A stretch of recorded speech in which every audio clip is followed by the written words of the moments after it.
We humans have always been obsessed with communicating. It's how we turn ideas into the glue that binds us together, into tribes and societies. In oral traditions, an idea spreads from person to person. Everyone briefly owns it, modifies it, and can choose to pass it through social networks or let it die. It's survival of the fittest, and only the most compelling ideas thrive. But the last 100 years of the broadcast era changed all that. Here, audiences became consumers of ideas, not participants in spreading them. Brands and causes with access to broadcast could guarantee attention. It became survival of the richest. Now that the broadcast era is ending, what will come next? With audiences again in charge of what ideas they seek, skip, and pass along, we are entering a time that looks like a digitally empowered version of the oral tradition. The digital era.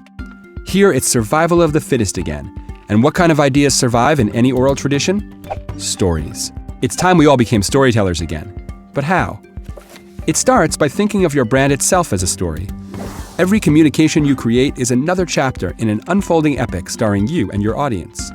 On the surface of any story, you'll find characters, settings, conflict.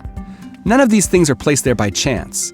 Every visible element of a well-told story is there to illustrate a core truth about the world, a moral of the story.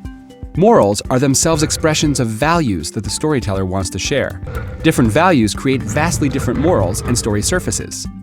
Joseph Campbell, who studied stories across cultures and millennia, discovered the most universally successful stories, or myths, call audiences to higher human values, like community, justice, truth, and self-expression. Campbell also uncovered the hero's journey, a formula for iconic storytelling that has always worked.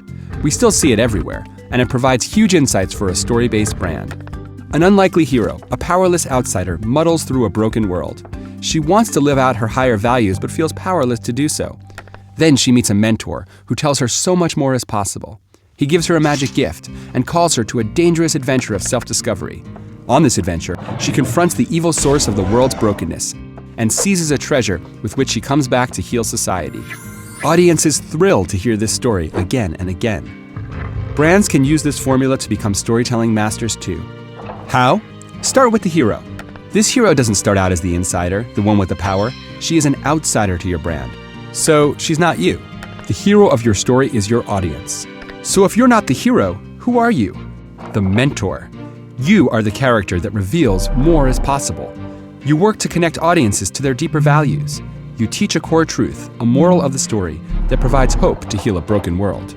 Stop talking about how great you are and start telling stories about how great your audience can be. And give them a magic gift, something that makes the adventure you are offering seem likely to succeed. A great brand gift has taken good story brands and made them cultural icons. Any brand can become a story brand by finding its relevance in its values, its consistency by building every communication around its moral. It finds resonance in its unique voice as mentor rather than hero, and its differentiator in its gift. But that's the easy part. In the transparent world of the digital era, mythic success will take something more, a commitment to live the higher values you espouse. Those that don't will lose credibility and their stories with it. Brands brave enough to live their values will reach iconic status and light up the digital landscape. They will tell the stories and create the myths that will win the story wars.